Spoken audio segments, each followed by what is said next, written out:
Welcome to tempting recipes and vlogs. மறுபடியும் ரொம்பவே அமேசிங்கான டேஸ்டியான ஒரு டிஷ் தான் பார்க்க போகிறது, வேர்க்கடலை சட்னி. இட்லி, தோசை, ஊத்தப்பம் எல்லாத்துக்கூடையும் தொட்டு சாப்பிட இது ரொம்பவே டேஸ்டியாக இருக்கும். வீடியோ பிடிச்சிருந்தால் மறக்காமல் சேனல் லைக் பண்ணுங்கள், ஷேர் பண்ணுங்கள், கமெண்ட் பண்ணுங்கள், சப்ஸ்கிரைப் பண்ணுங்கள். வாங்க வீடியோக்குள்ளே போகலாம்.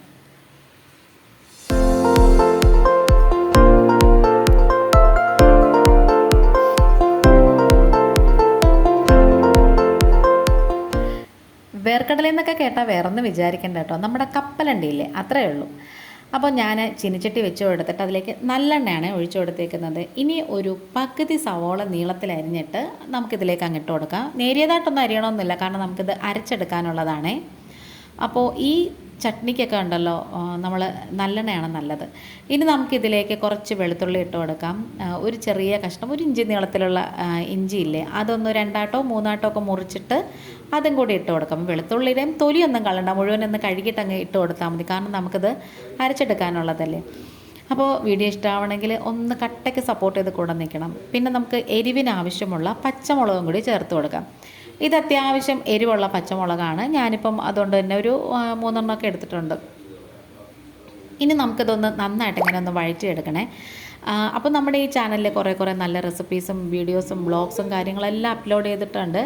ഇനി ആവശ്യത്തിനുള്ള ഉപ്പും കൂടി ചേർത്ത് കൊടുക്കുക. അപ്പോൾ നിങ്ങൾക്ക് പരലുപ്പാണ് യൂസ് ചെയ്യുന്നതെങ്കിൽ അതിടാം, അതും അല്ല ഉപ്പ് വെള്ളമാണ് ഒഴിക്കുന്നതെങ്കിൽ അങ്ങനെ വേണമെങ്കിലും ചേർക്കാം. ഞാനിപ്പം പൊടിയുപ്പാണ് ഇട്ട് കൊടുത്തിട്ടുള്ളത്. ഇനിതേ നമുക്കിതിലേക്ക് കപ്പലണ്ടി ചേർത്ത് കൊടുക്കാം. ഇത് നമ്മൾ കടയിൽ നിന്നൊക്കെ വാങ്ങിക്കുന്ന വറുത്ത കപ്പലണ്ടിയില്ലേ, അതാണ് കേട്ടോ. അപ്പം കപ്പലണ്ടിയുടെ തൊലി അങ്ങ് മാറ്റണേ. തൊലിയും കൂടി നമ്മൾ ഇട്ട് കഴിഞ്ഞാലുണ്ടല്ലോ ഈ ചമ്മന്തിയുടെ കളർ അങ്ങ് മാറും, അതുകൊണ്ടാണ്. ഇനിതേ ഇത് നന്നായിട്ടിങ്ങനെ ഒന്ന് വഴിച്ച് അങ്ങ് എടുക്കണം.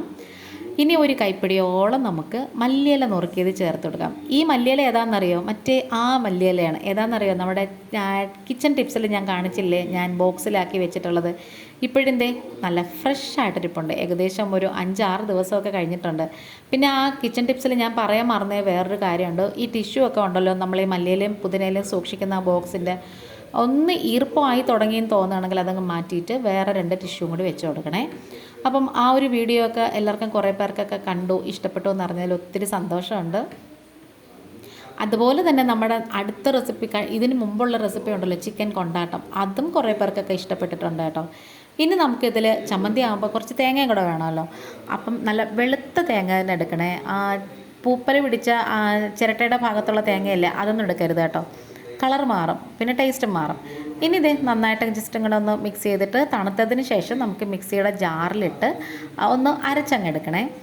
ഇപ്പോൾ ദേ ഞാൻ ജാറിലിട്ട് നന്നായിട്ട് ഇങ്ങനെ അരച്ചെടുത്തിട്ടുണ്ട്. ഈ ഒരു പരുവത്തിലൊക്കെ നമ്മൾ അരച്ചെടുക്കണം കേട്ടോ. ഈ കപ്പലണ്ടി ചേർക്കുന്നതുകൊണ്ട് തന്നെ നല്ല തിക്നെസ് കിട്ടും, നല്ല ടേസ്റ്റാണ്.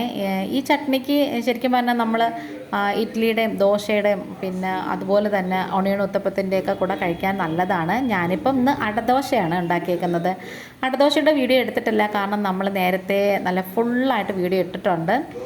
പിന്നെ നമുക്ക് താളിച്ചൊഴിക്കാനായിട്ട് നല്ലെണ്ണ വേണം. അതിലേക്ക് കടുകും വറ്റൽമുളകും കറിവേപ്പിലയൊക്കെ ഇട്ട് കൊടുത്തിട്ട് നമുക്ക് താളിച്ചത് ഇതിലെ ഈ ചട്നിയിലേക്ക് അങ്ങ് കോരി ഒഴിച്ച് കൊടുക്കാം. അപ്പോൾ ദേ നമ്മുടെ കിഡിലം കപ്പലണ്ടി ചട്നി ഇവിടെ റെഡി ആയിട്ടുണ്ട്. അങ്ങനെ ഈ ചട്നിക്ക് അത്യാവശ്യം എരിവുണ്ട്, ഉപ്പുണ്ട്, കപ്പലണ്ടിയുടെ ഒരു ടേസ്റ്റ് ഉണ്ട്, എല്ലാം കൂടി നല്ല അടിപൊളിയായിട്ട് വന്നിട്ടുണ്ട് കേട്ടോ. ഇനി നമുക്ക് ദോശ ചുട്ട് കൊടുക്കാം. അപ്പം അടദോശയുടെ വീഡിയോ കാണണമെന്നുള്ളവർക്ക് നമ്മുടെ പഴയ വീഡിയോ ഒന്ന് എടുത്ത് നോക്കിയാൽ കാണാം. നല്ല നേരിയതായിട്ട് ദോശ ഇങ്ങനെ പരത്തി എടുത്തിട്ട് കുറച്ച് നല്ലെണ്ണയൊക്കെ ഒഴിച്ച് മുരിച്ചാണ് ഈ ദോശ കഴിക്കുന്നത്. ഇതിനകത്ത് മുരിങ്ങയില വേണമെങ്കിൽ അതും കൂടി ഇട്ട് കൊടുക്കാം. ഇന്നിപ്പം മുരിങ്ങയില ചേർത്തിട്ടില്ല കേട്ടോ. അപ്പോൾ ചാനലിൻ്റെ ഈ വീഡിയോ തുടങ്ങിയപ്പം തമിഴിലൊക്കെ സംസാരിച്ച എന്താണെന്ന് വെച്ചാൽ ഇതൊരു തമിഴ് റെസിപ്പിയാണ് മാത്രമല്ല. അപ്പം ആ ഒരു ഇതും കൂടെ ഉള്ളതുകൊണ്ടാണ് കേട്ടോ ഞാനങ്ങനെ സംസാരിച്ചത്. കുറച്ച് പേർക്കൊക്കെ ഇഷ്ടപ്പെട്ടിട്ടുണ്ടെന്നുള്ള അറിഞ്ഞതിൽ ഒത്തിരി സന്തോഷമുണ്ട്. അങ്ങനെ നല്ലെണ്ണയൊക്കെ ഒഴിച്ചു കൊടുത്തു, മറിച്ചിട്ട് എടുത്തിട്ട് ഒന്ന് മൊരിച്ചെടുത്തിട്ട് ഈ ചമ്മന്തിയുടെ കൂടെ അടിപൊളിയായിട്ട് കഴിക്കുവാണ്. ഞാൻ ഇതിൻ്റെ ഒപ്പം വേറൊരു ചട്നിയും കൂടെ ഉണ്ടാക്കിയിട്ടുണ്ട്, ഒരു പൊട്ടുകടല വെച്ചിട്ടൊരു സ്പൈസി ആയിട്ടുള്ളൊരു ചട്നി. അതിൻ്റെ വീഡിയോയും നമ്മൾ നേരത്തെ ഇട്ടിട്ടുണ്ട്, അതുകൊണ്ടാണ് ഞാനിപ്പം കാണിക്കാത്തത്. മുന്നേ ആ വീഡിയോ കണ്ടിട്ടുള്ളവർക്ക് അത് റിപ്പീറ്റ് ചെയ്ത് കാണുമ്പോൾ ഉണ്ടല്ലോ ഒരു ബോറായിട്ട് തോന്നും, അതുകൊണ്ടാണ് കേട്ടോ. അപ്പോൾ ദേ വാച്ച് അവർ കുറച്ചും കൂടെ ആവാനുണ്ട്, റീച്ച് ചെറുതായിട്ടായി വരുന്നുണ്ട്. കട്ടയ്ക്ക് കൂടെ നിൽക്കണം. Thanks for watching.